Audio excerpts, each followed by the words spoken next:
Yeah, and she's going for a schwa shape there. She's singing, oh, oh, say it all. Some creaky voices. And this is a kind of vocal distortion. Even though it's a mild, it's still... Ladies and gentlemen, we're back in the studio with a good cup of coffee for one more vocal analysis. And today we're going to listen to, guess what? Taylor Swift. Taylor Swift just released last week a new album of hers. It's called The Life of a Showgirl. And as of now, this is the song with a music video, The Fate of Ophelia. I won't lie to you, I heard the album at the gym. I was listening to the songs, but I didn't stop to analyze what's in it. And we're doing that right now. For those who are new here, my name is Kyle. I'm a singer-songwriter and voice teacher. As a singer-songwriter, a couple weeks ago, I just released a new single of mine. It's called I'll Be There. And I would really appreciate if you heard the song and gave me your feedbacks. I know sometimes you listen to vocal coaches and then you wonder how their voice actually sounds when they sing their own music. I'm a singer. You can check it out. The link is in the description and the first comment. As a voice teacher slash vocal coach, my work is based on laryngeal physiology, so how the muscles that we have inside our larynxes, they behave in order to produce the sounds that we are going for. And that's most of what we'll be discussing here, listening to Taylor Swift. Before we dive in, if you want to become my singing students, I offer in-person lessons here in Atlanta, Canada, and my online singing course, Building Your Voice, is now on sale. I don't know for how long I'll keep the price, but it's a really, really good deal. The link is also in the description. In there, we cover all topics, vocal technique. We cover powerful techniques, soft techniques, ornaments like yodels, vibratos, runs, vocal distortions, how to practice them in a way that won't hurt your voice, how to warm up your voice, how to breathe and support your voice correctly. We have a vocal exercise library where you can practice all of that. So again, that's my online course, Building Your Voice, linked down below. Now, without further ado, let's listen to The Fate of Ophelia.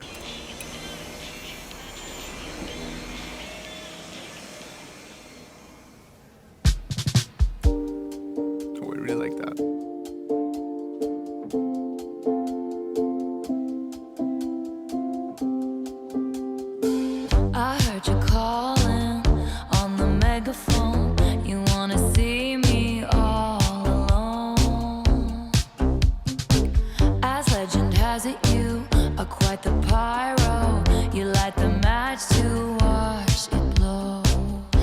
Okay, so here, I love that bass line, bum, bum, bum.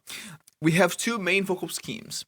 And vocal schemes is how we categorize each of the different physiological vocal behaviors that we have in singing inside vocal anthropophysiology. And vocal anthropophysiology is the theoretical framework for my work as a voice teacher. And inside vocal anthropophysiology, the first big division that we have is between active vocal schemes and passive vocal schemes.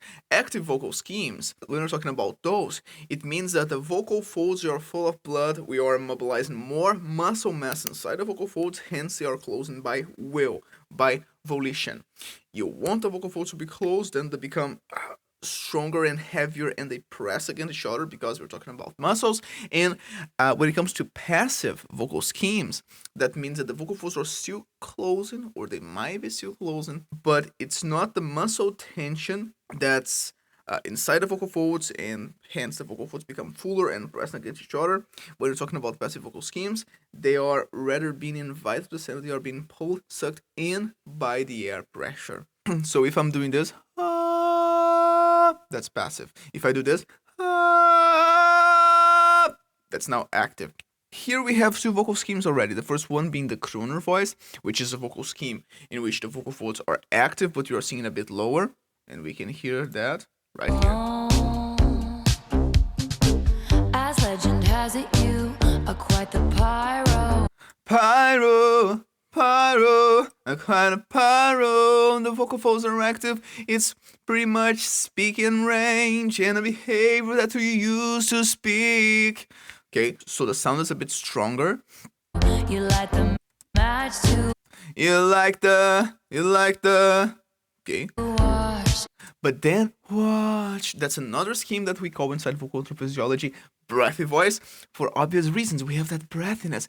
And here we don't have as much closure. The vocal folds are passive. And we also have a couple muscles inside the larynx, the posterior cricoid muscles, that their function is to open the vocal folds so that we can breathe. And we also use them to produce this breathy voice or even some vocal distortions in which we also have breathiness. So that's amazing. Here in this beginning, she is switching between active and passive, between crooner voice and breathy voice.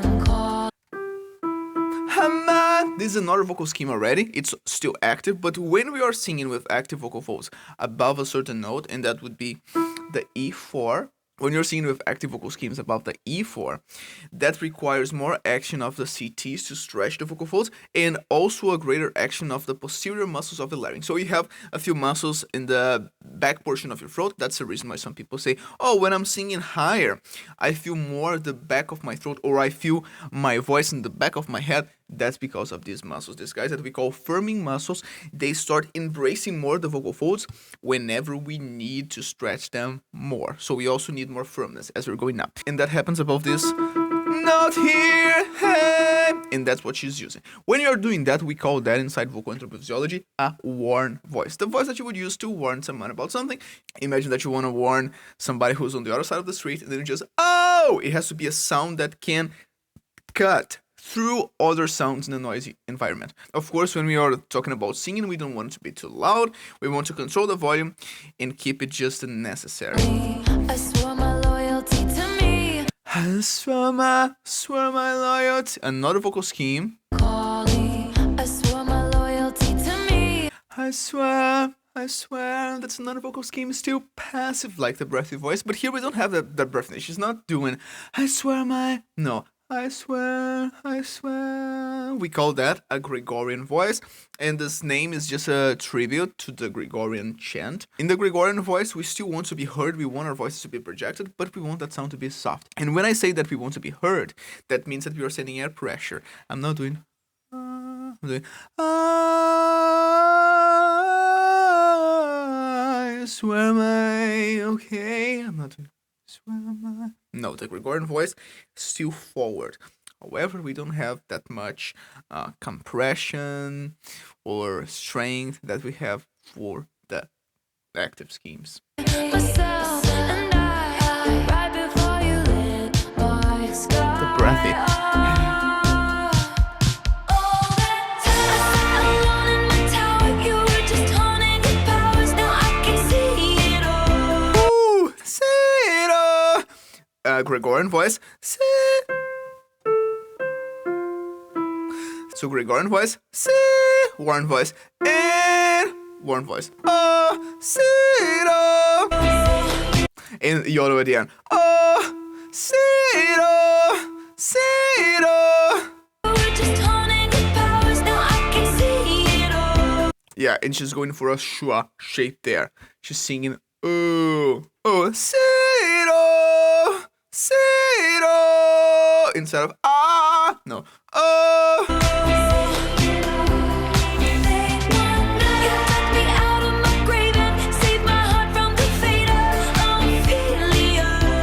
I love those transitions. Ophelia! In this case here, a breathy.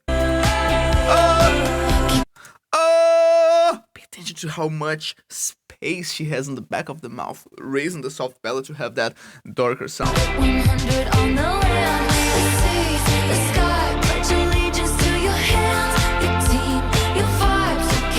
A lot of breath is in there. Where the hell you been? 'Cause now your mind is about to be the sleepless night you've been dreaming of.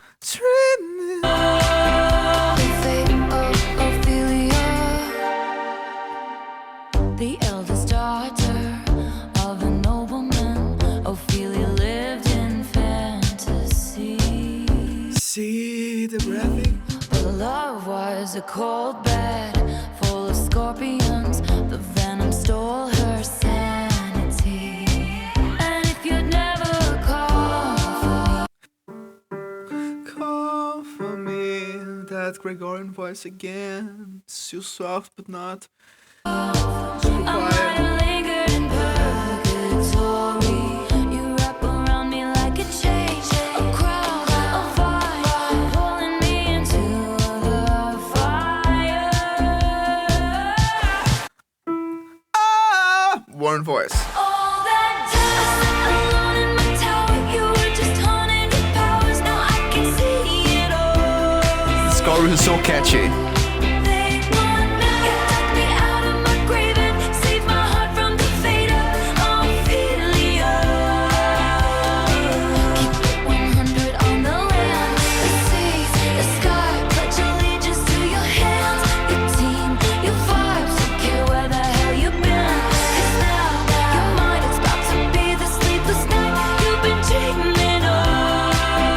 The fate of Ophelia is locked inside my memory, and only you possess the Okay, some creaky voices. And this is a kind of vocal distortion. Even though it's a mild vocal distortion, we don't have as much power, as much volume there. It's still a vocal distortion. We have the arrhythmic cartilages creating a bit of a crackling. But we also have the vocal folds vibrating to produce a pitch. And that's the difference between a creaky voice and a fry sound. For the fry, we can't find a pitch for that because the vocal folds are closed and we only have the tips of the arrhythmic cartilages basically rubbing against each other. And for this case here, we have that happening to create that crackling part of the sound, but we are relaxing a little more the body of the vocal folds to allow some vibration. So if I sing like this, that's a creaky voice. no longer drowning and deceived, all because you came for me, locked inside. Locked inside, locked inside. And it's because it's mild and it has to be quiet in terms of volume. We cannot do a creaky voice with too much volume. It's usually a fade-in technique, a technique that we use to start and then we lose, we go to somewhere else. It could be another distortion or a clean technique. My memory, and only you possess the key, no longer drowning and deceived, all because you came for me.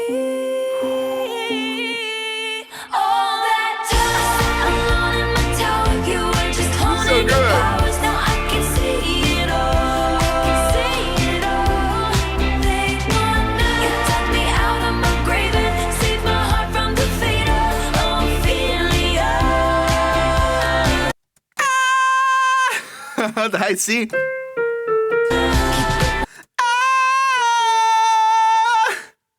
With a warm voice. That's pretty cool. And it is the same note that you sing in when she sings the chorus of Ophelia. It's the same note, the high C, but now she decided to do it active.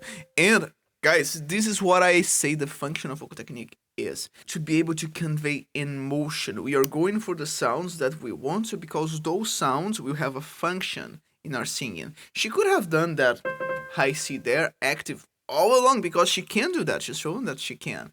But sometimes it's not the goal. It's not because you can belt out high notes that you should be doing that at all times. So again, vocal techniques are a tool to express what you want to express, what you need to express. You're singing your song, you have your words are telling a story, and you want your voice to be part of that as well. 100 on the land, the sea, the sky. Pledge allegiance to your hands, your team, your vibes. Don't care where the hell you've been. 'Cause now your mind is about to be the sleepless night you've been dreaming of. The fate of Ophelia, you saved my heart from the fate of Ophelia.